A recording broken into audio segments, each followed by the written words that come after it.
bukirin na payapang tanawin, doon niya muling natagpuan ang damdaming lihim.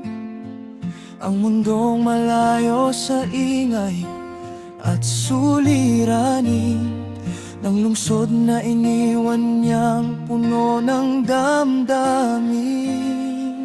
Huni ng ibon sa umagang kay ganda taliw, hangin sa ilalim ng kahoy na marahang umahaplos at dumadampig, dumuduyog sa simpleng buhay na payapa at tahimik.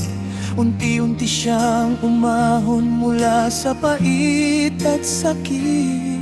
Sa bawat bunga't gulay na masayang namumukadkad, pag-asa'y muling nabubuhay at pusong sugat ay naghihilom agad.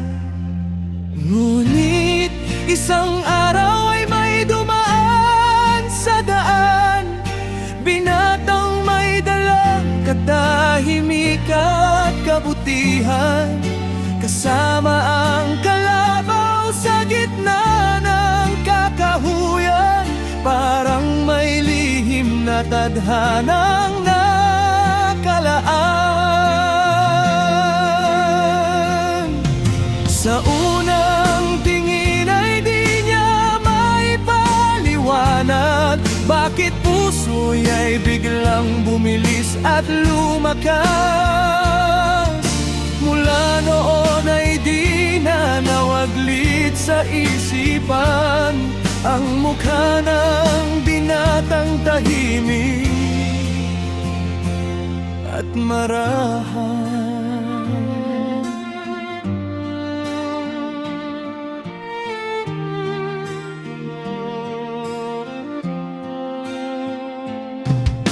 Lumipas ang ilang araw na puno ng gawain sa paghahakot ng lupa't tanim sa ilalim ng hangin.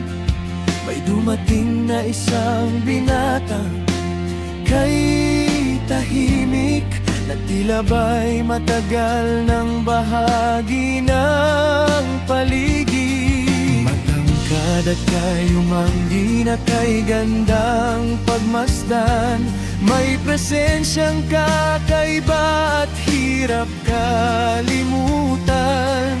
Kaibigan ng mga kasama sa bukirin at tahanan, at Ken pala ang kanyang simpleng pangalan. Sa simpleng usapan nilang tila walang dahilan, may damdaming unti-unting nahuhulog sa puso't isipan. Sa gitna ng abak at hangin malamig sa paligid, doon sila muling nagkatabi ng tahimik. Tahimik man ang paligid nilang dalawa, parang puso lang nilang nagsasalita. Habang tumatagal ang bawat araw at gabi, may damdaming di niya kayang ikubli. Ngunit bakit tila may harang sa daan sa paglapit niyang matagal nang inaasahan?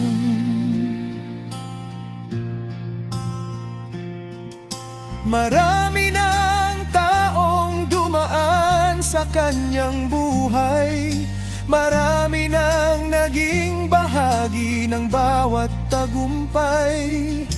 Pero ngayon'y iba ang nararamdaman, parang may hiwagang nakatago sa kanyang ngitian.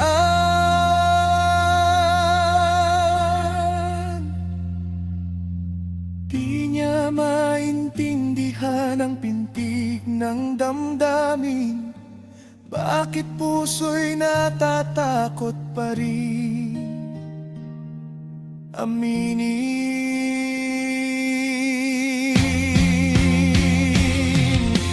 May kakaiba sa kanyang presensya at katauhan, di maikumpara kanino man sa kanyang paligid at daan.